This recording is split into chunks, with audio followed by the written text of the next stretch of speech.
여드름이 많아서 좋은 여드름 화장품 선택 때문에 고민이시라고요? 그래서 오늘은 좋은 여드름 화장품 선택법, 효과 있는 여드름 화장품 선택법, 그러나 여드름 전문 화장품의 아쉬운 점에 대해서 안내드리겠습니다. 정말 여드름 전용 화장품이 효과가 있을까요? 제가 오랜 기간 여드름 관리하고 또 여드름 강의하면서 여드름 전용 화장품을 썼을 때 분명히 효과는 있었습니다. 그런데 어떻게 고르죠? 좋은 여드름 전문 제품 고르는 법 여러분들에게 알려드리도록 하겠습니다. 궁금하시면 끝까지 봐주세요.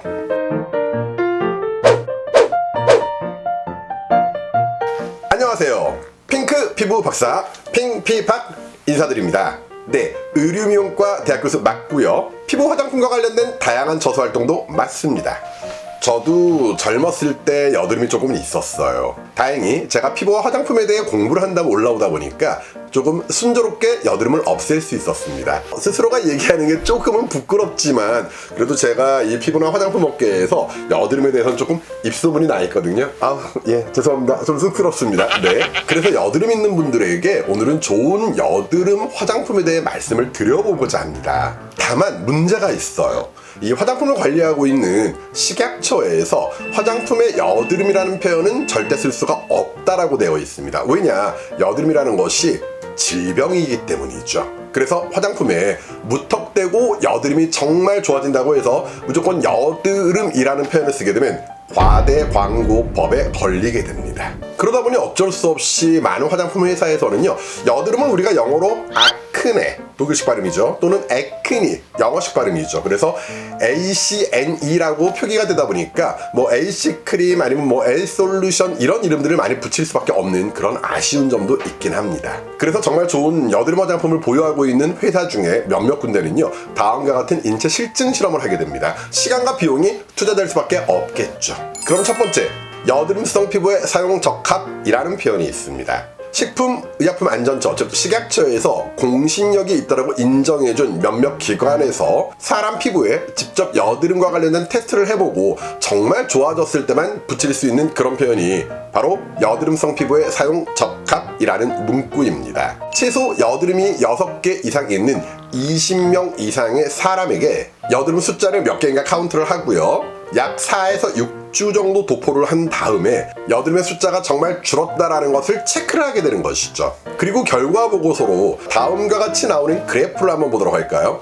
사용 전에는 여드름이 꽤 많다가 사용을 하면서 어떻습니까? 점점 여드름이 많이 줄어드는 그런 그래프가 바로 식약처가 인정한 공신력 있는 기관에서 나오게 된다면 여드름이 정말 좋아졌다고 얘기할 수 있겠죠. 물론 이런 그래프만은 아닙니다. 지금 보여지는 사진처럼 이 모델 같은 경우에는 인중과 그 다음 턱 부분에 여드름이 꽤 있었는데 약 4주 정도가 지나니까 많이 좋아진 모습을 정말 볼 수 있겠죠. 두 번째 모델 볼 부분에 있었는데 역시 사용 후에는 볼 부분에 여드름이 많이 좋아졌고요. 그리고 이 남성 모델도 완벽히 없어지지는 않았지만 볼 부분의 여드름이 많이 호전된 모습을 볼 수 있었습니다. 또 마지막 네 번째 부분 볼까요? 역시 턱 부분에 여드름이 있었는데, 그리고 이마 부분에도 여드름이 조금 있었는데 그런 것들이 많이 좋아질 수 있는 모습, 이런 결과 데이터가 있어야만 여드름이라는 표현을 쓸 수가 있는 것이고요. 쉽게도 그런데 상당히 비용은 좀 고가인 편이에요. 화장품과 관련된 대기업은 큰 부담이 없겠지만 중소기업 같은 경우에는 이런 데이터를 만드는데 약 2,500만 원 정도가 드는 그런 경제적 부담이 좀 있겠죠. 다만 이런 자료 없이 여드름이라는 표현을 쓸 수 있다 없다? 없다. 만약 이런 근거 자료 없이 여드름이라는 자료를 써서 홍보를 해서 화장품을 많이 팔다가 식약처에 단속을 당하면 어떻게 되게 되냐면요, 내용을 한번 보도록 할까요? 일단 제품명이 벌써 AC 나와 있네요. 그렇죠? 여드름을 타깃으로 만든 제품이 될 것입니다. 그런데 행정처분을 받았대요. 해당 품목에 대해서 판매를 3개월 동안 할 수 없다라는 행정처분을 받게 되었고요. 그럼 도대체 위반 내용이 무엇인가? 자, 광고 내용에 여드름 화장품이라고 되어 있었대요. 그래서 여드름 화장품과 관련된 실증 자료, 조금 전에 보여드린 그런 자료죠. 그래프와 사진들, 그런 것들을 제출하지 않아 해당 광고에 대한 중지 명령을 받았었다라고 얘기합니다. 그러면 이제 광고를 스톱해야 되는데 그 광고를 계속 하다 보니까 약간의 괘씸죄가 됐나 보죠. 계속 광고한 사실이 있다 보니까 판매 정지까지 받게 되는 그런 상황이 됐고요. 자, 두 번째 케이스도 보신다면은요, 역시 해당 품목 판매 업무 정지 3개월을 받게 됐는데 위반 내용을 보신다면 광고 내용 땡땡땡 여드름 관리 세트, 여드름의 근원적인 예방과 함께 신속한 개선 효과와 관련된 실증 자료를 제출하지 않아 해당 광고에 대한 역시 중지 명령을 받았었다라는 얘기. 그러니까 만약 이 업체의 화장품이 정말 효과가 있었다면요 2,500만 원 투자해서 여드름 실증 자료를 만들었다라면 그때는 여드름에 대한 표현을 자유롭게 사용할 수 있었을 텐데 말입니다. 아쉽습니다. 추가적으로 여드름이라는 표현을 쓸 수 있는 두 번째 방법은 무엇이냐면 여드름 기능성 화장품을 받는 것입니다. 다만 우리가 일반적으로 알고 있는 미백 기능성 제품 그리고 주름 개선 기능성 제품과는 조금 차이가 있습니다. 우선 미백 기능성이나 주름 개선 기능성 같은 경우에는요 뭐 토닉이랄지 에센스, 크림, 마스크팩 모든 종류에서 받을 수 있겠죠. 그러나 여드름과 관련된 제품에는 씻어내는 제품 즉 클렌징류로만 한정되어 있습니다. 다시 말해 여드름 기능성 제품 같은 경우는 아무리 여드름이 많이 좋아진다고 해도 에센스, 크림, 마스크팩에는 이런 기능성이라는 단어를 붙일 수 있다 없다? 없다라는 거예요. 조금 복잡한 약간의 이유가 있는데 그런 내용은 영상에서 제가 좀 조심스럽네요. 오프라인 과정에서 나 말씀을 드리지만 지금은 좀 조심스러워서 그건 생략하도록 하고요. 미백 기능성 화장품은 미백에 도움을 준다죠. 주름 개선 기능성 화장품은 주름 개선에 도움을 준다죠.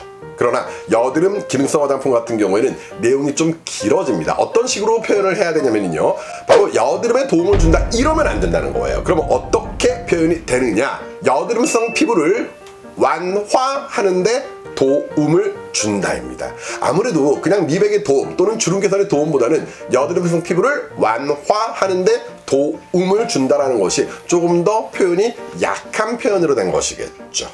그리고 이렇게 여드름성 기능성 제품에 대한 비용도 약 7천만 원 이상이다 보니 정말 작은 중소기업들 같은 경우는 여드름에 아무리 많이 투자를 했더라도 이것을 진행하는 데는 조금 한계는 있을 수 있다라는 얘기가 되겠죠. 그래서 자료화면 나오시는 것처럼 뭐 여드름 민감성 피부 안심, 그래서 밑에 뭐라고 나와 있습니까? 아크네 클렌징 뭡니까? 폼이라고 나와 있네요. 그리고 여드름성 피부용 그리고 기능성 화장품이라고 되어 있는, 그래서 여드름 기능성 제품 같은 경우는 클렌징류에만 한하게 된다라는 것도 기억을 해두시면 되겠죠. 그러면 여기까지 내용으로 보신다면 여러분들이 여드름 기능성 화장품 또는 여드름성 피부의 사용 적합 이런 테스트를 받은 것들을 사용하면 좋을 텐데 참 아쉬운 건 정말 이것들이 있으면 무조건 좋고 이런 테스트 근거가 없다면 무조건 여드름에 효과가 없는 것이냐, 그건 아니라는 겁니다. 여러분들도 나중에 사업을 해보시면 아시겠지만요 이런 비용 뭐 각각 2,500만 원 또는 7천만 원 이런 비용이 부담이 되기도 하는 것이죠. 그래서 저 같은 경우에도 정말 여드름 제품으로 여드름 관리를 많이 했었을 때 이런 실증 자료가 있는 제품을 쓸 때도 있지만 이런 실증 자료가 없더라도 여드름이 좋아지는 경우도 있더라 없더라 분명히 있긴 하다라는 겁니다. 하지만 여러분들이 저와 같이 여드름용 제품을 많이 사용해 볼 수 있는 기회가 없었더라면 부득이하겠죠. 일단 이런 근거 자료가 있는 제품들이 조금 더 여러분들이 안심하고 사용하실 수 있다라는 것. 그러나 근거 자료가 없다고 해서 꼭 여드름 효과가 없다라는 것은 아니라는 것도 이해해 두시길 바라겠습니다. 자, 다음엔 그럼 정말 여드름에 도움이 되는 제품을 사용하다 보면 피부에 어떤 반응이 나타나는가? 일단 여드름이 좋아질 수 있다는 건 좋은 반응인데 그 전에 먼저 나타나는 반응이 바로 피부가 좀 많이 건조해진다는 겁니다. 물론 심한 지성 피부 같은 경우엔 이렇게 건조해지는 거 좋죠. 하지만 지성이 아닌 건성이면서 여드름 올라오는 경우도 있거든요. 그런 사람이 건조해지면 좀 힘들어요, 그 기간 동안에는. 그 다음에 겨울철이라면 어떻습니까? 그 건조함 때문에 피부가 지나치게 당기고 하는 또는 각질이 약간씩 올라오는 아쉬움이 남을 수 있다는 거죠. 왜 여드름이 드라마틱하게 좋아지려면 이런 건조함과 당김과 그리고 각질이 들뜨는 그런 현상들이 나타날 수밖에 없겠는가? 그건 여드름이 발생하는 이유를 이해하시면 됩니다. 여드름은 일단은 과도한 피지의 영향을 받는 가능성이 높고요. 두 번째는 모공이 각질에 의해서 막힙니다. 그렇기 때문에 피지를 줄여줘야 되고요. 각질을 정리해줘야 되겠죠. 그러면 결국은 건조할 수밖에 없겠고 당길 수밖에 없는, 그리고 또 각질이 들뜨면서 화장이 잘 안 맞는 그런 아쉬움이 따라올 수밖에 없는 것입니다. 그러다 보니 참 많은 분들이 저에게 이런 질문들을 하세요. 교수님 알겠는데요, 그래도 지금 겨울이니까 조금은 촉촉하면서 여드름도 좋아지는 제품 없을까요? 라고 물어보시는 분들도 많이 있는데 혹시 사랑해 보셨나요? 사랑하면 아파요, 안 아파요? 아프잖아요. 아프니까 사랑인 거죠 라는 민경훈 씨의 노래까지 있잖아요. 그런데 생각을 한번 해볼까요?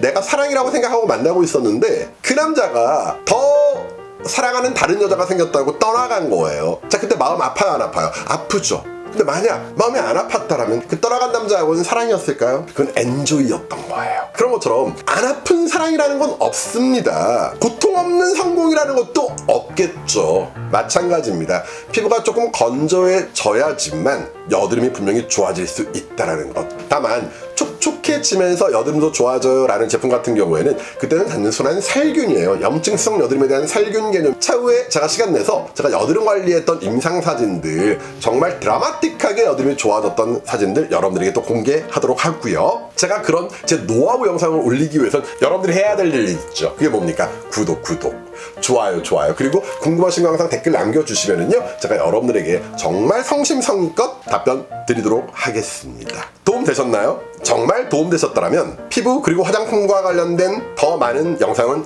이쪽, 제 영상 구독은 이쪽,